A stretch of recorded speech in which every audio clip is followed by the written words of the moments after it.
زمیندار بھائیوں کے لیے آج بہت ہی اہم اور عام مسئلے پر بات کرنا چاہ رہا ہوں اور اس کی نشاندہی کروں گا۔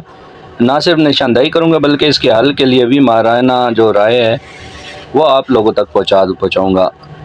آج آپ لوگوں کو بتاؤں گا کہ ڈاؤنر کاؤ سنڈروم کیا ہوتا ہے، اور جس کے بارے میں جو ہے بہت ساری جو حکایات بنی ہوئی ہیں اور بہت سارے اس کے تھیم بنے ہوئے ہیں کہ جانور جب بیٹھ جاتا ہے ڈاؤنر کاؤ سنڈروم، جس میں گائے اور بھینس وغیرہ آپ کے یا بکریاں بیٹھ جاتی ہیں جس سے جو ہے اپنے پاؤں پر کھڑی نہیں ہو سکتی۔ یہ ڈاؤنر کاؤ سنڈروم ایک کنڈیشن ہے جس میں جو ہے جانور اٹھ نہیں سکتا اور کھڑا نہیں ہو سکتا، اور یہ بہت ہی تکلیف دہ عمل ہے، ایک تو جانور کے لیے، دوسرا ایک فارمر کے لیے بھی۔ فارمر بھی بہت زیادہ پریشان ہو جاتا ہے چونکہ اس کا قیمتی جانور جو ہے وہ کھڑا نہیں ہو سکتا۔ تو ڈاؤنر کاؤ سنڈروم جو ہے اس کی بھی دو اقسام ہیں۔ اس میں ایک الرٹ ڈاؤنر کاؤ ہے، دوسرا نان الرٹ ڈاؤنر کاؤ۔ الرٹ ڈاؤنر کاؤ میں جانور کھاتا پیتا ٹھیک ہے، ٹمپریچر بھی تقریباً ٹھیک ہی ہوتا ہے، صرف جانور اپنے پاؤں پر کھڑا نہیں ہو سکتا۔ دوسرا نان الرٹ ڈاؤنر کاؤ جو ہے وہ کنڈیشن جو ہے وہ نہ صرف جانور کھڑا نہیں ہو سکتا بلکہ کھانا پینا بھی چھوڑ دیتا ہے، اور اس کا ٹمپریچر بھی اپ ڈاؤن ہو جاتا ہے، یعنی کم بھی ہو سکتا ہے، زیادہ بھی ہو سکتا ہے۔ زیادہ تر جانور جو ہے وہ ڈاؤنر کاؤ، نان الرٹ ڈاؤنر کاؤ میں ٹمپریچر اس کا لو ہوتا ہے۔ تو آپ کو بتاتا چلوں کہ اس کے لیے اس دونوں کنڈیشن میں بہت زیادہ محنت کی ضرورت ہوتی ہے، اور جو مالکان ہیں ان کو حوصلہ جو ہے وہ رکھنا پڑتا ہے کہ اس کا علاج میں ایک تو ٹائم لمبا چاہیے ہوتا ہے، 5 سے 10 دن، 10 سے 15 دن سے 20 دن بھی لگ سکتے ہیں۔ تو دوسرا یہ ہے کہ اس پہ اخراجات بھی زیادہ آتے ہیں، تو یہ دونوں چیزیں جو ہے ساتھ ساتھ لے کر چلنی پڑتی ہیں۔ تو اکثر جانور جو ہے وہ ضائع بھی ہو جاتے ہیں، اور اس کی جو پیچھے جو ہے اس کی مین جو ہے 3 وجوہات ہیں۔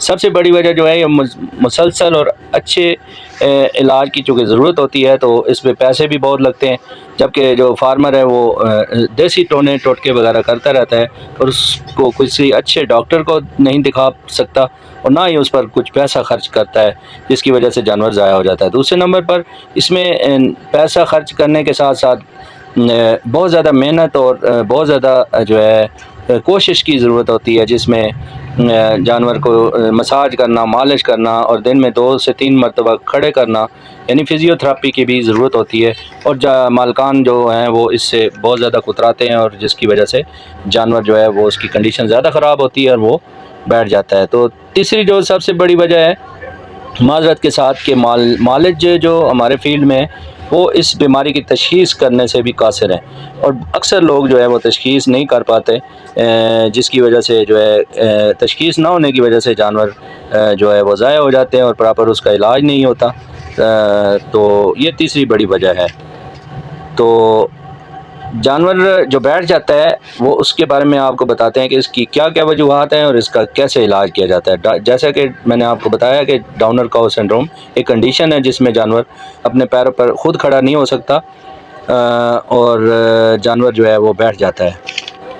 تو اس کی جو مین وجوہات ہیں، اس میں تقریباً 7 وجوہات ہیں، جس میں پہلی وجہ جو ہے ملک فیور، کیلشیم ڈیفیشنسی یعنی ہائپوکیلسیمیا، اور دوسری جو مین وجہ ہے ایپٹوریٹر نرو پیرالائسس، یعنی جانور جب ڈیلیور کرتا ہے تو اس کے جو بچہ ہے اس کو کھینچ کے باہر نکالتے ہیں، جس کی وجہ سے اس کی نرو جو ہے پیرالائز ہو جاتی ہے اور جانور بیٹھ جاتا ہے، اٹھ نہیں سکتا۔ اس کے علاوہ کمر یا کولے کی ہڈی ٹوٹ جانا، یعنی جو فریکچر ہے۔ اس کے علاوہ جو چوتھی بڑی وجہ میسٹائٹس، میٹرائٹس یا کیٹوسس جیسی خطرناک بیماریوں کا ہونا۔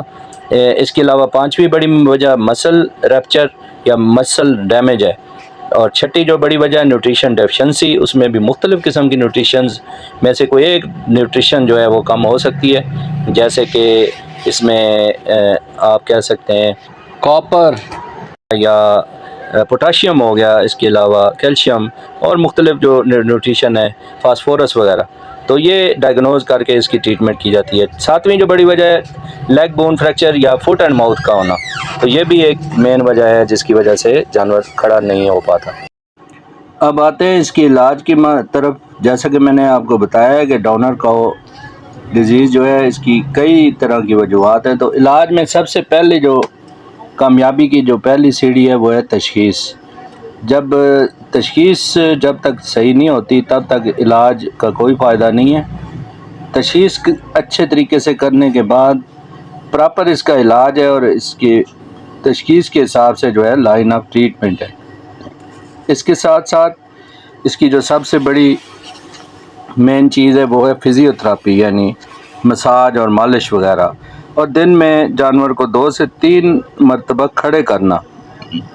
یہ سب سے اہم اور ضروری ہے چونکہ جانور بیٹھ کے ایک تو اس کے جو نروز ہیں وہ مزید ڈیمیج ہو جاتے ہیں، یعنی جو بلڈ سرکولیشن ہے وہ کم ہو جاتی ہے، نرو ڈیمیج ہو جاتے ہیں، جس کی وجہ سے جانور مزید جو ہے وہ کھڑا ہونے میں جو ہے تکلیف فیل کرتا ہے.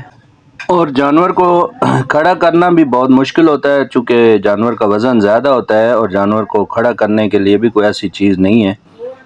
اب جب کہ حیدری اینیمل ہاسپٹل کی جو پلیٹ فارم ہے وہاں پر جو کاؤ ہپ لفٹر کی سہولت موجود ہے.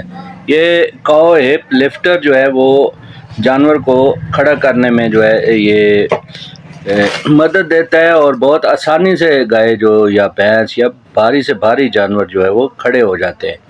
اس سے جانور کو تکلیف بھی کم ہوتی ہے اور اس کا جو ہے کھڑے ہونے میں جو ہے اس کو فائدہ ہوتا ہے، جس سے جانور کے جو یہ بیماری ہے ڈاؤنر کاؤ سنڈروم اس سے نکلنے میں جو ہے وہ بہت زیادہ یہ سپورٹیو ہے. تو اس کی جو ہے ہمارے حیدری اینیمل ہاسپٹل کے جو پلیٹ فارم ہے نہ صرف یہ کاؤ ہپ لفٹر کی سہولت ہے بلکہ ہمارے جو ماہرین ہیں، ہمارے جو ماہرین ڈاکٹرز کی ٹیم ہے وہ بھی اس بیماری کی تشخیص کے لیے جو ہے ہر وقت موجود ہے.